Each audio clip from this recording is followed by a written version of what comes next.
শেখ মুজিবুর রহমানের জন্মশতবার্ষিকী উপলক্ষে ক্ষমতাচ্যুত শেখ হাসিনা আয়োজন করেছিলেন মুজিব শতবর্ষের। সেই আয়োজনের অংশ ছিল বাংলাদেশ ক্রিকেট বোর্ডও। তারই ধারাবাহিকতায় বেশ কিছু কর্মসূচির আয়োজন করেছিল দেশের ক্রিকেটের সর্বোচ্চ নিয়ন্ত্রক সংস্থাটি।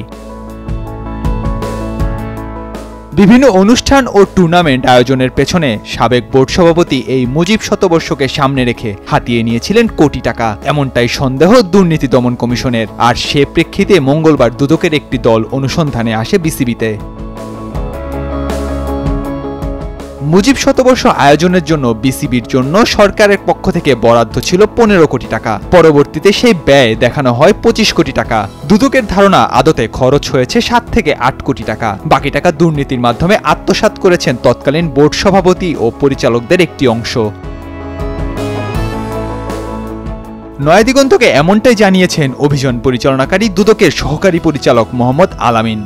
প্রাথমিকভাবে আমরা যেটা দেখলাম সেটা হচ্ছে ওই যে আপনার মুজিব শতবর্ষের যে ক্রিকেট সেলিব্রেশন, ওটার মধ্যে আসলে 15 কোটি টাকা বাজেট ছিল। তারপর ওটা ব্যয় দেখানো হয়েছে 25 কোটি মনে হয়, কিন্তু প্রকৃতপক্ষে হয়তো ব্যয় 7-8 কোটি টাকার মতো। ওটা আসলে আমরা রেকর্ডপত্র পাইলে তারপর বুঝতে পারবো। শুধু এখানেই শেষ নয়, দুর্নীতির অভিযোগ দুদকের কাছে রয়েছে বর্তমান বোর্ড সভাপতি ফারুক আহমেদের বিপক্ষেও। বিপিএল এর টিকিট বিক্রি ও তৃতীয় বিভাগে ক্রিকেটের দল নিবন্ধনে দুর্নীতির আশ্রয় নেওয়া হয়েছে বলেও সন্দেহ দুদকের। গেল 1 দশক ধরে তৃতীয় বিভাগ ক্রিকেটে অংশ নিত কেবল 2 থেকে 3টি দল, কিন্তু সেই দৃশ্যপট বদলে গেল চলতি বছর। একসাথে এবারে অংশ নিয়েছে 60টি দল। হুট করে কিভাবে বেড়ে গেল এতগুলো দল? সন্দেহের তীর ছুটে আসে এখানেই। দুদকের সন্দেহ, অবৈধ আর্থিক লেনদেনের মাধ্যমে বিপুল সংখ্যক দলকে নিবন্ধন দিয়েছে বিসিবি। যদিও বিসিবির দাবি এন্ট্রি ফি কমানোর কারণেই বেড়েছে দলের সংখ্যা। থার্ড ডিভিশনের যে ব্যাপারটা, এটা মনে হয় একটা হঠাৎ করেই আপনার 5 লক্ষ টাকা ফি আসলে হচ্ছে ধরা হয়েছিল, যে জন্য আসলে পার্টিসিপেন্ট খুবই কম ছিল। আগে 2-3টা করে ক্লাব পার্টিসিপেট করতো। এবছর মনে হয় যে 1 লক্ষ টাকা ফি করেছে, এটার জন্য 60টা ক্লাব মনে হয় অংশগ্রহণ করেছে আর কি।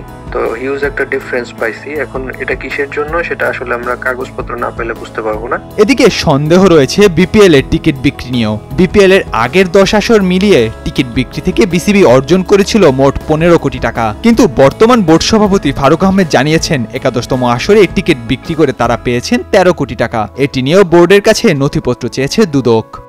ওনারা আগে যেটা করতো ওটা হচ্ছে আপনার রাইট শেয়ার করে দিত আর কি, সেল করে দিত, এরকম যে এগ্রিমেন্টের মাধ্যমে কোন একটা প্রতিষ্ঠানকে দিয়ে দিত, ওরা টিকিট সেল করে আপনার হচ্ছে বিসিবি একটা পোরশন পাইতো আর কি, ওটা ওদের কন্ট্রিবিউটরি হিসেবে। কিন্তু এই যে লাস্ট 2-3টা বিপিএল মনে হয় ওরা নিজেরাই করছে। 11তম বিপিএল এ যেটা, ওটা 13 কোটি টাকা মনে হয় ওদের আয় হয়েছে, যেটা আসলে লাস্ট 8টা আসরে মিলে 15 কোটি টাকা আয় দেখিয়েছে। তাহলে এখানে একটা অ্যানোমালি দেখা যাচ্ছে। আসলে ওরা কি ইচ্ছে করেই ওরকম এগ্রিমেন্ট করেছে কিনা অল্প টাকায়, এটা আসলে খতিয়ে দেখার ব্যাপার আর কি। এতটুকুই আসলে আমাদের আপডেট। 2-1 দিনের ভেতরেই নথিগুলো দুদককে বুঝিয়ে দেবে বিসিবি। তখনই বোঝা যাবে আদতে কে করেছেন বেশি দুর্নীতি, ফারুক না পাপন। নাহিয়ান আরেফিন, নয়াদিগন্ত।